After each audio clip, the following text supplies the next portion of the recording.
Plus on s'éloigne de la capitale, moins il est facile d'accéder aux spécialités médico-chirurgicales.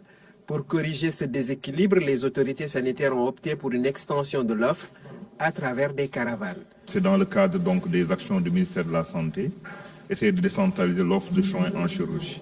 Ça va être pérennisé parce que là c'est dans le cadre d'une politique nationale.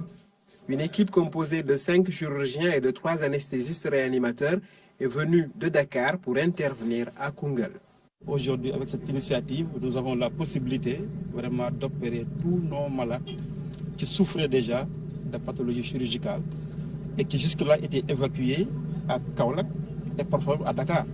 Les interventions se font dans le bloc opératoire du centre de santé et dans un camion équipé à cet effet.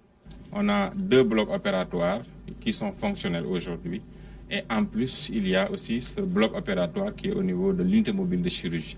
Un véritable bloc chirurgical mobile permettant de prendre en charge des patients qui ont longtemps attendu ce jour.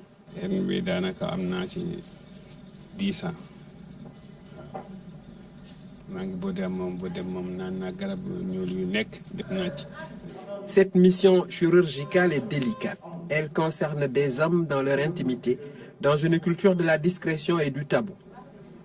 C'est pendant des années que je me porte sur cette maladie-là. Mais la satisfaction que j'ai, ils sont déplacés jusqu'à mon milieu. Hernie et hydrocèle sont les 2 affections les plus rencontrées. Les bourses deviennent volumineuses par l'infiltration d'un liquide ou d'intestin. Normalement, l'intestin doit être dans l'abdomen. Et dans ce cas de figure, vu qu'il y a un trou et que la pression dans le ventre est élevée, l'intestin a tendance à descendre au niveau de la bourse. Les hernies font partie de ces maladies à tort considérées comme honteuses que l'on cache. Certaines peuvent atteindre une taille et provoquer une gêne telle que la chirurgie devient urgente. Ça peut atteindre dans les 5 à 10 kilos, donc ça fait un handicap fonctionnel dans ces activités, notamment dans la sexualité et les activités physiques. Après 3 jours de travail hardi, plus de 40 patients ont bénéficié d'une opération gratuite. Un malade qu'on a opéré, pour qui l'intervention s'est bien passée, peut revenir dans quelques années avec la même maladie. C'est ce qu'on appelle une récidive. Ça peut arriver, disons, dans 5 à 7% des cas.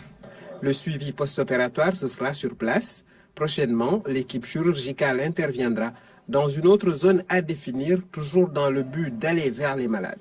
C'est d'une certaine façon le choix d'un peu plus d'équité dans l'accès aux soins.